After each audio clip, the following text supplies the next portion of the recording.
नमस्कार भक्तों, आज मैं आपको गुरु बृहस्पति देव और श्री विष्णु भगवान की कथा सुनाती हूँ। बृहस्पतिवार का दिन भगवान विष्णु को समर्पित है।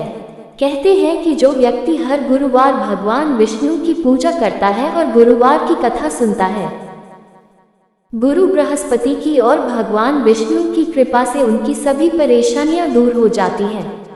लेकिन गुरुवार की व्रत कथा और पूजा के कुछ नियम हैं जिनका बड़ी ही सावधानी से पालन करना चाहिए। आइए जानते हैं गुरुवार के व्रत कथा और व्रत से जुड़े नियम।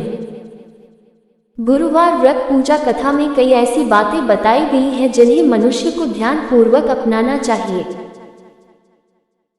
कहते हैं जो व्यक्ति श्रद्धा भाव से गुरुवार को भगवान विष्णु की पूजा करता है और गुरुवार व्रत की कथा कहता और सुनता है, उसकी गरीबी और कष्ट को भगवान विष्णु दूर कर देते हैं। जीवन में सुख समृद्धि के लिए गुरुवार के दिन आप भी इस गुरुवार व्रत कथा को सुने या पढ़ें। बृहस्पतिवार के दिन सूर्योदय से पहले ही उठें और नित्य कर्म से निवृत्त होकर पीले रंग के वस्त्र पहनें।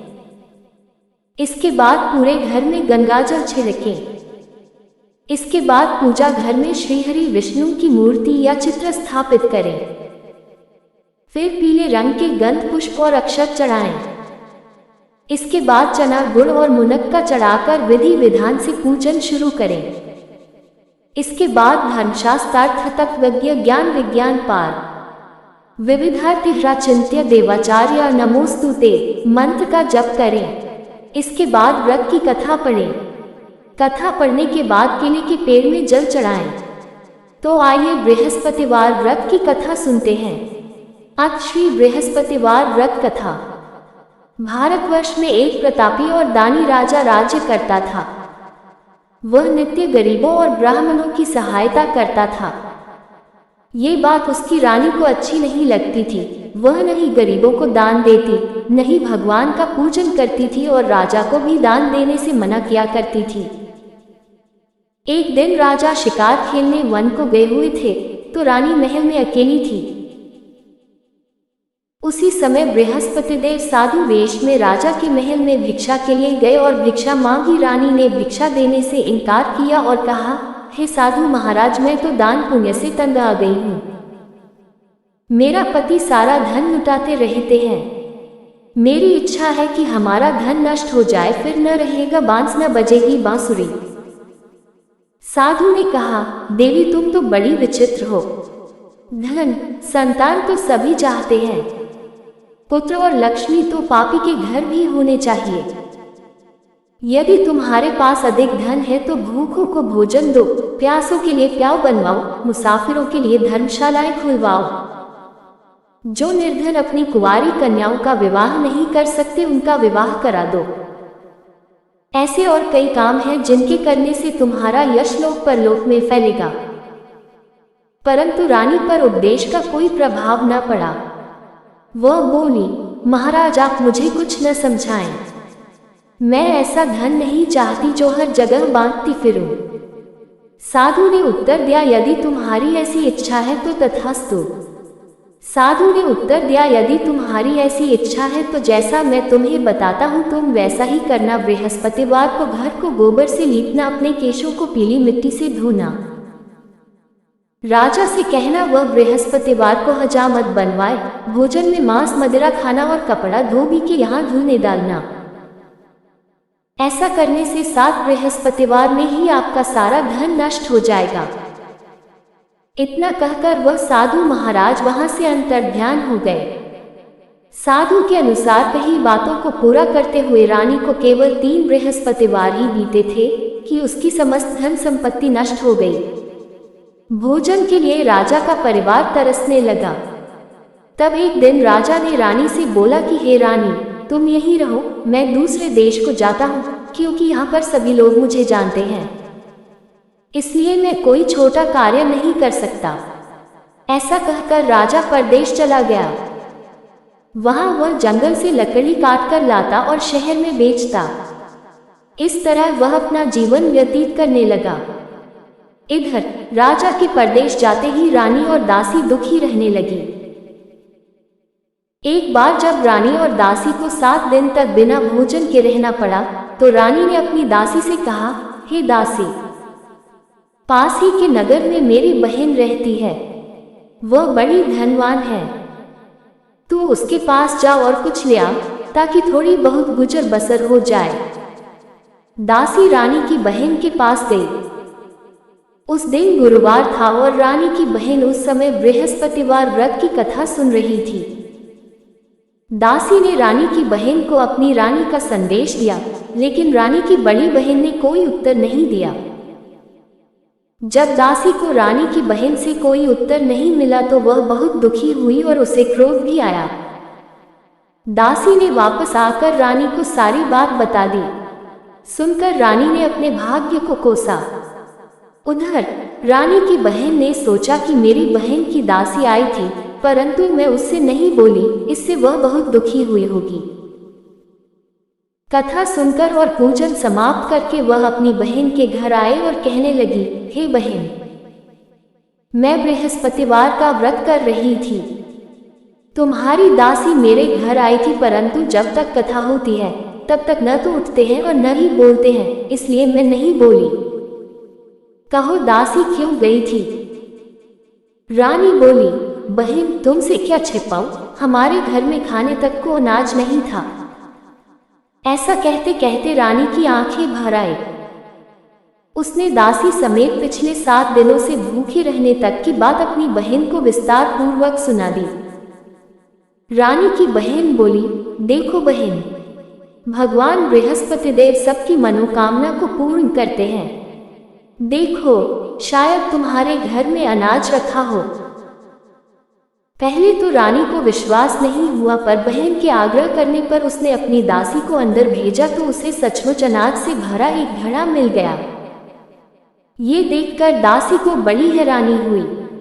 दासी रानी से कहने लगी, हे रानी, जब हमको भोजन नहीं मिलता तो हम व्रत ही तो करते हैं, इसलिए क्यों न इनसे व्रत और कथा की विधि पूछी जाए, ताकि हम भी व्रत कर सकें। तब रानी ने अपनी बहन से बृहस्पतिवार व्रत के बारे में पूछा।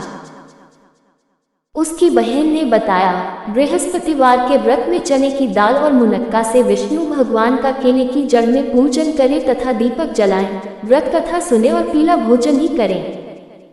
इससे बृहस्पति देव प्रसन्न होते हैं। व्रत और पूजन विधि बताकर रानी की बहन अपने घर को लौट गई। 7 दिन के बाद जब गुरुवार आया तो रानी और दासी ने व्रत रखा।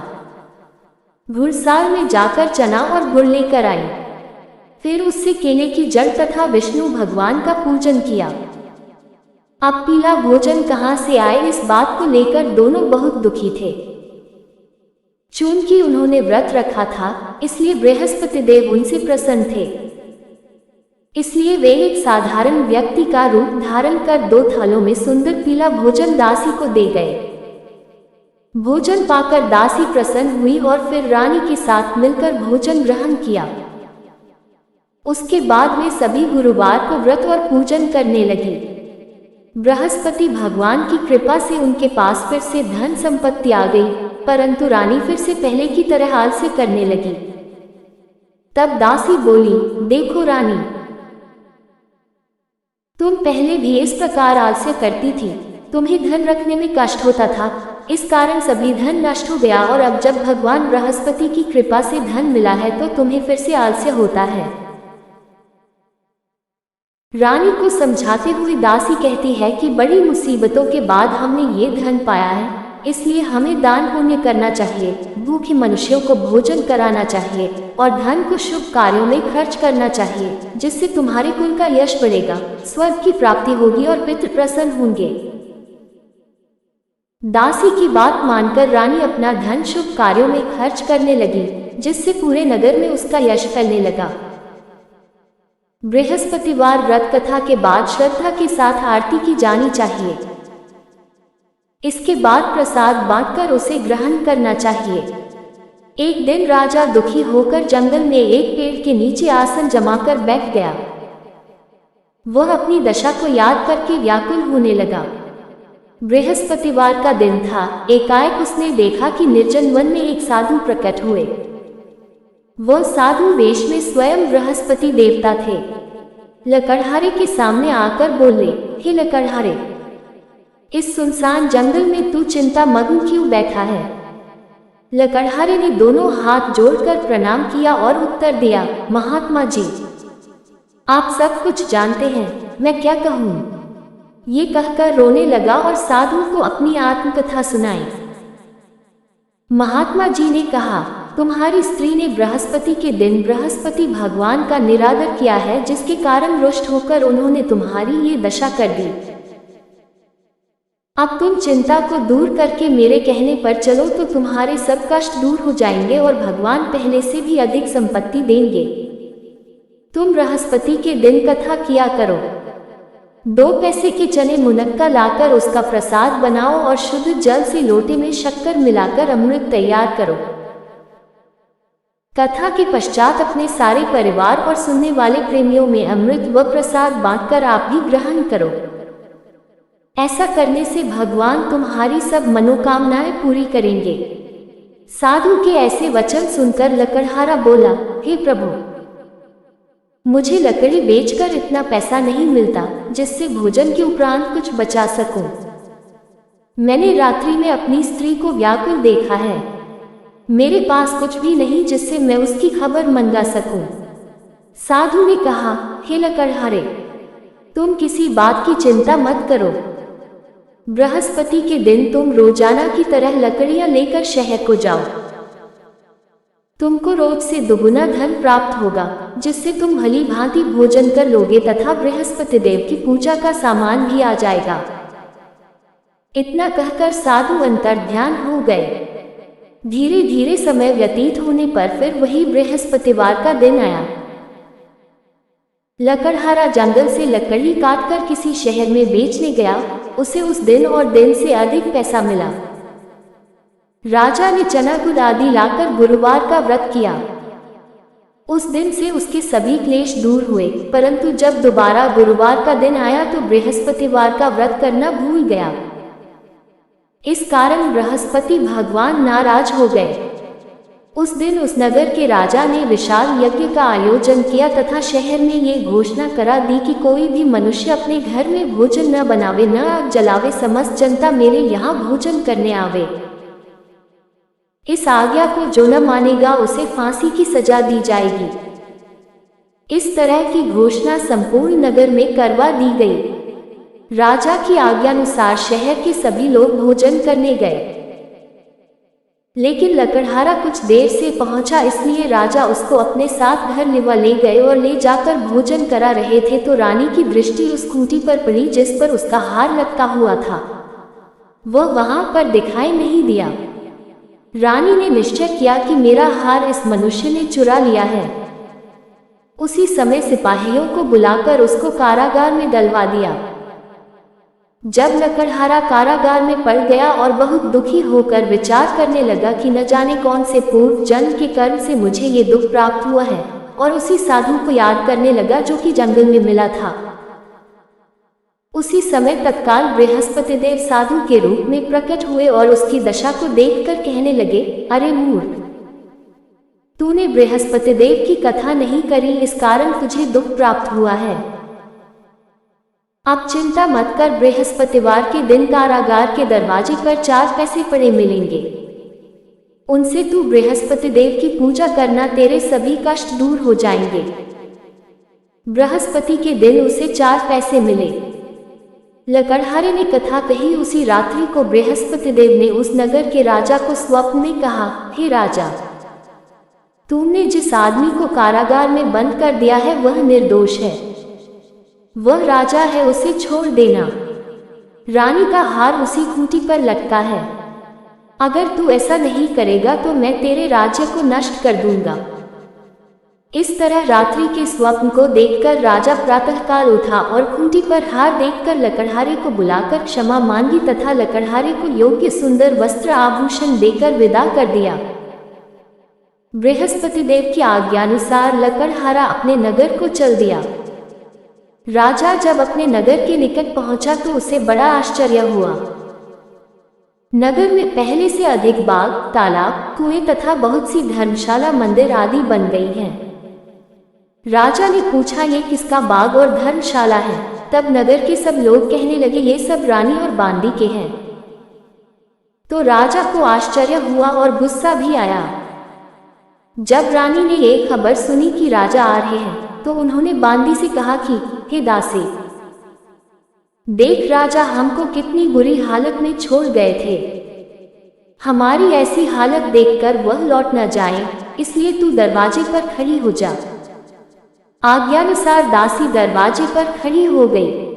राजा आए तो उन्हें अपने साथ लिवा लाए। तब राजा ने क्रोध करके अपनी रानी से पूछा कि यह धन तुम्हें कैसे प्राप्त हुआ है? तब उन्होंने कहा, हमें यह सब धन बृहस्पति देव के इस व्रत के प्रभाव से प्राप्त हुआ है। राजा ने निश्चय किया कि 7 रोज बाद तो सभी बृहस्पति देव का पूजन करते हैं, परंतु मैं प्रतिदिन दिन में 3 बार कहानी तथा रोज व्रत किया करूंगा। अब हर समय राजा के दुपट्टे में चने की दाल बंधी रहती तथा दिन में 3 बार कहानी कहता। एक रोज राजा ने विचार किया कि चलो अपनी बहन के यहाँ हो आवे। इस तरह निश्चय कर राजा घोड़े पर सवार हो अपनी बहन के यहाँ को चलने लगा। मार्ग में उसने देखा कि कुछ आदमी एक मुर्दे को लिए जा रहे हैं। उन्हें रोककर राजा कहने लगा, अरे भाइयों, मेरी बृहस्पति देव की कथा सुन लो। वे बोले, लो, हमारा तो आदमी मर गया है, इसको अपनी कथा की पड़ी है। परंतु कुछ आदमी बोले, अच्छा कहो, हम तुम्हारी कथा भी सुनेंगे। राजा ने दाल निकाली और जब कथा आधी हुई थी कि मुर्दा हिलने लग गया और जब कथा समाप्त हो गई तो राम राम करके मनुष्य उठकर खड़ा हो गया। आगे मार्ग में उसे एक किसान खेत में हल चलाता मिला। राजा ने उसे देख और उससे बोले, अरे भैया, तुम मेरी बृहस्पतिवार की कथा सुन लो। किसान बोला, जब तक मैं तेरी कथा सुनूंगा तब तक 4 हरया जोत लूंगा। जा अपनी कथा किसी और को सुनाना। इस तरह राजा आगे चलने लगा। राजा के हटते ही बैल पछाड़ खाकर गिर गए तथा किसान के पेट में बड़ी जोर का दर्द होने लगा। उस समय उसकी माँ रोटी लेकर आई। उसने जब ये देखा तो अपने पुत्र से सब हाल पूछा और बेटे ने सभी हाल कह दिया। तो बुढ़िया दौड़ी दौड़ी उस घुड़सवार के पास गई और उससे बोली कि मैं तेरी कथा सुनूंगी, तू अपनी कथा मेरे खेत पर चलकर ही कहना। राजा ने बुढ़िया के खेत पर जाकर कथा कही, जिसके सुनते ही वह बैल उठ खड़े हुए तथा किसान के पेट का दर्द भी बंद हो गया। राजा अपनी बहन के घर पहुंचा। बहन ने भाई की खूब मेहमानी की। दूसरे रोज प्रातःकाल राजा जगा तो वह देखने लगा कि सब लोग भोजन कर रहे हैं। राजा ने अपनी बहन से कहा, ऐसा कोई मनुष्य है जिसने भोजन नहीं किया हो, मेरी बृहस्पतिवार की कथा सुन ले। बहन बोली, हे भैया, ये देश ऐसा ही है कि पहले यहाँ लोग भोजन करते हैं, बाद में अन्य काम करते हैं। अगर कोई पड़ोस में हो तो देख आऊं। वह ऐसा कहकर देखने चली गई, परंतु उसे कोई ऐसा व्यक्ति नहीं मिला जिसने भोजन न किया हो। अतः वह एक कुम्हार के घर गई जिसका लड़का बीमार था। उसे मालूम हुआ कि उनके यहाँ 3 रोज से किसी ने भोजन नहीं किया है। रानी ने अपने भाई की कथा सुनने के लिए कुम्हार से कहा। वह तैयार हो गया। राजा ने जाकर बृहस्पतिवार की कथा कही, जिसको सुनकर उसका लड़का ठीक हो गया। अब तो राजा की प्रशंसा होने लगी। एक रोज राजा ने अपनी बहन से कहा कि हे बहन, हम अपने घर को जाएंगे, तुम भी तैयार हो जाओ। राजा की बहन ने अपनी सास से कहा। सास ने कहा, हाँ चली जा, परंतु अपने लड़कों को मत ले जाना, क्योंकि तेरे भाई की कोई औलाद नहीं है। बहन ने अपने भैया से कहा, हे भैया, मैं तो चलूंगी पर कोई बालक नहीं जाएगा। राजा बोला, जब कोई बालक नहीं चलेगा तब तुम ही क्या करोगी? बड़े दुखी मन से राजा अपने नगर को लौट आया। राजा ने अपनी रानी से कहा, हम निर्वंशी हैं, हमारा मुंह देखने का धर्म नहीं है और कुछ भोजन आदि नहीं किया। रानी बोली, हे प्रभु, बृहस्पति देव ने हमें सब कुछ दिया है, वह हमें औलाद अवश्य देंगे। उसी रात को बृहस्पति देव ने राजा से स्वप्न में कहा, हे राजा उठ, सभी सोच त्याग दे, तेरी रानी गर्भ से है। राजा की यह बात सुनकर बड़ी खुशी हुई। 9वें महीने में उसके गर्भ से एक सुंदर पुत्र पैदा हुआ। तब राजा बोला, हे रानी, स्त्री बिना भोजन के रह सकती है, पर बिना कहे नहीं रह सकती। जब मेरी बहन आवे तुम उससे कुछ कहना मत। रानी ने सुनकर हाँ कर दिया। जब राजा की बहन ने ये शुभ समाचार सुना तो वह बहुत खुश हुई तथा बधाई लेकर अपने भाई के यहाँ आई। तभी रानी ने कहा, घोड़ा चढ़कर तो नहीं आई, गधा चढ़ी आई। राजा की बहन बोली, भाभी मैं इस प्रकार न कहती तो तुम्हें औलाद कैसे मिलती। बृहस्पति देव ऐसे ही हैं, जैसे जिसके मन में कामनाएं हैं सभी को पूर्ण करते हैं। जो सद्भावना पूर्वक बृहस्पतिवार का व्रत करता है एवं कथा पता है अथवा सुनता है, दूसरों को सुनाता है, बृहस्पति देव उसकी सभी मनोकामना पूर्ण करते हैं। श्री बृहस्पतिवार व्रत कथा भाग -2। भगवान बृहस्पति देव उसकी सदैव रक्षा करते हैं। संसार में जो मनुष्य सद्भावना से भगवान जी का पूजन व्रत सच्चे हृदय से करते हैं तो उनकी सभी मनोकामनाएं पूर्ण करते हैं। जैसी सच्ची भावना से रानी और राजा ने उनकी कथा का गुणगान किया तो उनकी सभी इच्छाएं बृहस्पति देव जी ने पूर्ण की थीं। इसलिए पूर्ण कथा सुनने के बाद प्रसाद लेकर जाना चाहिए। हृदय से उसका मनन करते हुए जयकारा बोलना चाहिए। बोलो बृहस्पति देव की जय, भगवान विष्णु की जय। बृहस्पति देव की कथा। प्राचीन काल में एक मन रहता था, वह बहुत निर्धन था। उसकी कोई संतान नहीं थी। उसकी स्त्री बहुत मलिनता के साथ रहती थी। वह स्नान न करती, किसी देवता का पूजन न करती। इससे मन देवता बड़े दुखी थे। बेचारे बहुत कुछ कहते थे किंतु उसका कुछ परिणाम न निकला। भगवान की कृपा से मन की स्त्री के कन्या रूपी रत्न पैदा हुआ। कन्या बड़ी होने पर प्रातः स्नान करके विष्णु भगवान का जाप व बृहस्पतिवार का व्रत करने लगी। अपने पूजन पाठ को समाप्त करके विद्यालय जाती तो अपनी झी में जौ भर के ले जाती और पाठशाला के मार्ग में डालती जाती। तब ये जौ स्वर्ण के जो जाते लौटते समय उनको बीन कर घर ले आती थी। एक दिन वह बालिका सूप में उस सोने के जौ को फटक कर साफ कर रही थी कि उसके पिता ने देख लिया और कहा कि बेटी, सोने के जौ के लिए सोने का सूप होना चाहिए। दूसरे दिन बृहस्पतिवार था। इस कन्या ने व्रत रखा और बृहस्पति देव से प्रार्थना करके कहा, मैंने आपकी पूजा सच्चे मन से की हो तो मेरे लिए सोने का सूप दे दो। बृहस्पति देव ने उसकी प्रार्थना स्वीकार कर ली। रोजाना की तरह वह कन्या जौ फैलाती हुई जाने लगी। जब लौटकर जौ बीन रही थी तो बृहस्पति देव की कृपा से सोने का सूप मिला। उसे वह घर ले आए और उसने जौ साफ करने लगी, परंतु उसकी मां का वही ध्यान रहा। एक दिन की बात है कि वह कन्या सोने के सूप में जौ साफ कर रही थी। उस समय उस शहर का राजपुत्र वहां से होकर निकला। इस कन्या के रूप और कार्य को देखकर मोहित हो गया तथा अपने घर आकर भोजन तथा जल त्याग कर उदास होकर लेट गया। राजा को इस बात का पता लगा तो अपने प्रधानमंत्री के साथ उसके पास गए और बोले, हे बेटा, तुम्हें किस बात का कष्ट है? किसी ने अपमान किया है अथवा और कारण हो सो कहो, मैं वही कार्य करूंगा जिससे तुम्हें प्रसन्नता हो। अपने पिता की राजकुमार ने बातें सुनी तो वह बोला, मुझे आपकी कृपा से किसी बात का दुख नहीं है। किसी ने मेरा अपमान नहीं किया है, परंतु मैं उस लड़की से विवाह करना चाहता हूं जो सोने के सूप में जौ साफ कर रही थी।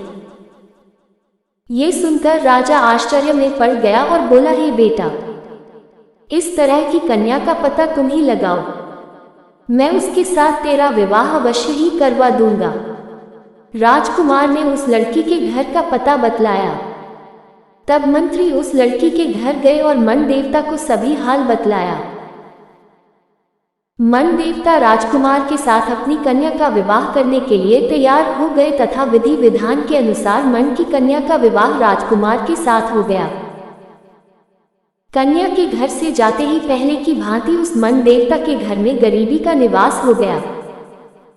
अब भोजन के लिए भी अन्न बड़ी मुश्किल से मिलता था। एक दिन दुखी होकर मन देवता अपनी पुत्री के पास गए। बेटी ने पिता की दुखी अवस्था को देखा और अपनी मां का हाल पूछा। तब मन ने सभी हाल कहा। कन्या ने बहुत सा धन देकर अपने पिता को विदा कर दिया। इस तरह मन का कुछ समय सुखपूर्वक व्यतीत हुआ। कुछ दिन बाद फिर वही हाल हो गया। मन फिर अपनी कन्या के यहाँ गया और सारा हाल कहा तो लड़की बोली, हे पिताजी, आप माताजी को यहाँ लिवा लाओ, मैं उसे विधि बता दूंगी जिससे गरीबी दूर हो जाए। वह मन देवता अपनी स्त्री को साथ लेकर पहुंचे तो अपनी मां को समझाने लगी, हे मां, तुम प्रातःकाल प्रथम स्नान आदि करके विष्णु भगवान का पूजन करो तो सब दरिद्रता दूर हो जाएगी। परंतु उसकी मां ने एक भी बात नहीं मानी और प्रातःकाल उठकर अपनी पुत्री के बच्चों की जूठन को खा लिया। इससे उसकी पुत्री को भी बहुत गुस्सा आया और एक रात को कोठरी से सभी सामान निकाल दिया और अपनी मां को उसमें बंद कर दिया। प्रातःकाल उसे निकाला तथा स्नानादि करा के पाठ करवाया तो उसकी मां की बुद्धि ठीक हो गई और फिर प्रत्येक बृहस्पतिवार को व्रत रखने लगी। इस व्रत के प्रभाव से उसके माँ बाप बहुत ही धनवान और पुत्रवान हो गए और बृहस्पति जी के प्रभाव से इस लोक के सुख भोग कर स्वर्ग को प्राप्त हुए। सब बोलो विष्णु भगवान की जय, बोलो बृहस्पति देव की जय। ये कथा आपको कैसा लगा हमें जरूर बताएं।